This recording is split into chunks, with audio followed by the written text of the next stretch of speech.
Hi friends, this is Miss Sanborn here today with you reading Stuart Little by E.B. White, and we are on chapter 4 today, which is called Exercise.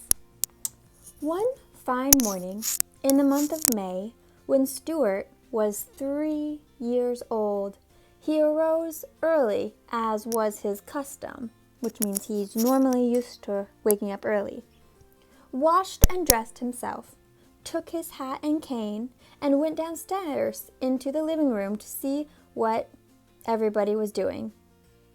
Nobody was around but Snowbell, the white cat belonging to Mrs. Little. Snowbell was another early riser, and this morning he was lying on the rug in the middle of the room, thinking about the days he was just a kitten. "Good morning," said Stuart. "Hello," replied Snowbell, sharply. "You're up early, aren't you?" Stuart looked at his watch. "Yes," he said. "It's only 5 minutes past 6, but I felt good, and I thought I'd come down to get a little exercise." "I think you'd get all the exercise you want up there in the bathroom, banging around, waking up the rest of us, trying to get the water started so that you can brush your teeth. Your teeth aren't really big enough to brush anyway. Want to see a good set? Look at mine." And Snowbell opened his mouth and showed 2 rows of gleaming white teeth, sharp as needles.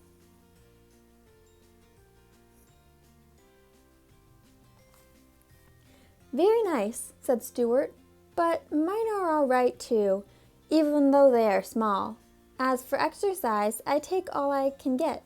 I bet my stomach muscles are firmer than yours." "I bet they're not," said the cat. "I bet they are," said Stuart. "They're like iron bands." "I bet they're not," said the cat. Stuart glanced around the room to see what he could do to prove to Snowbell what good stomach muscles he had.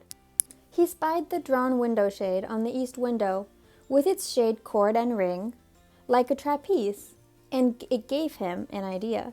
Climbing to the window-sill, he took off his hat and laid down his cane. "You can't do this," he said to the cat, and he ran and jumped onto the ring the way acrobats do in a circus, meaning to pull himself up. So he's grabbing that chain and ring. He pulled himself up and he's swinging. He's planning to pull himself all the way up. Meaning to pull himself up. A surprising thing happened.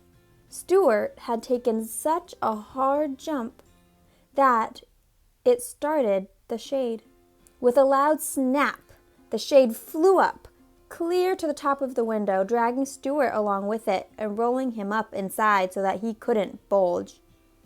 So kind of like in those windowsills, if you pull it down and then it shoots up. I have a window, like I pull the string down and it goes up. But except for theirs is more automatic, so it just went all the way up. "Holy mackerel," said Snowbell, who was almost as surprised as Stuart Little. "I guess that will teach him to show off his muscles." "Help! Let me out!" cried Stuart, who was frightened and bruised inside the rolled-up shade, and who could hardly breathe. But his voice was so weak that nobody heard. Snowbell just chuckled. He was not fond of Stuart, and it didn't bother him at all that Stuart was wrapped up in a window shade, crying and hurt and unable to get out. Instead of running up the stairs and telling Mr. and Mrs. Little about the accident, Snowbell did a very curious thing. He glanced around to see if anybody was looking. Then he leapt softly to the windowsill, picked up Stuart's hat and cane in his mouth, carried them to the pantry, and laid them down at the entrance of the mouse hole. So Snowbell took the cane and put it right there, right outside the mouse hole. Why do you think Snowbell did that? Will Mr. and Mrs. Little be able to know that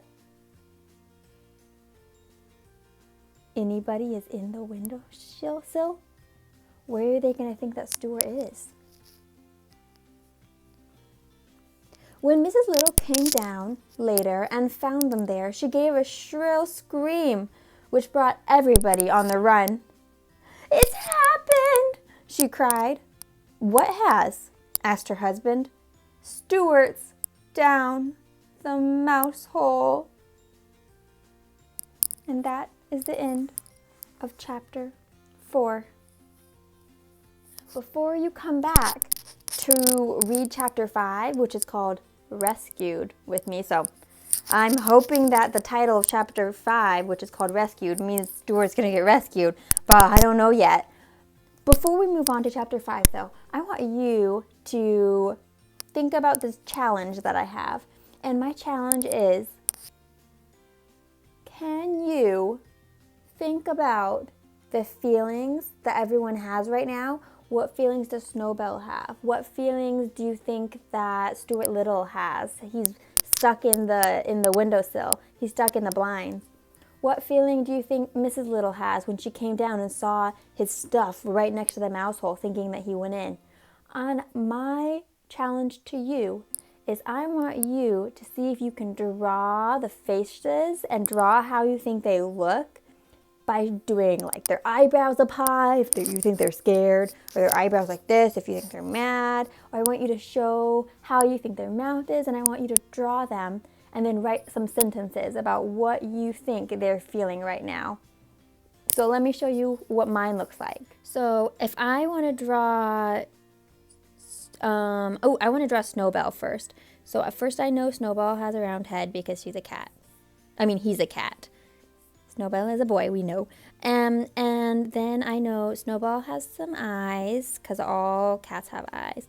And then Snowbell has a little nose, and it's like, I think it's like an upside down triangle. And then doop, boop, whiskers. But I think Snowbell is feeling evil right now because he just made the whole family think that Stuart went into the mouse hole. So I'm going to do some evil eyebrows and maybe go wah, ha, ha. And I'm going to write Snowbell is happy. Snowbell is happy because she is tricking everyone to make them think that Stuart went in the mouse hole. Maybe happy's not even a just right word. Maybe pleased is pleased because she's really pleased with herself and thinking she's so sly and clever. I mean he. I keep calling her she. He's a he. So I want you to draw how you think Snowbell is feeling right now. How you think he is feeling, and then draw some of the other characters. Can you draw Stuart Little and see how you think he's feeling since he's stuck in the blinds, barely able to breathe? And Mrs. Little, how do you think she's feeling coming down, seeing that her son, Stuart Little, is nowhere to be found and his stuff is next to the mouse hole? I want you to draw them and write how you think they feel. And that is my challenge for you today.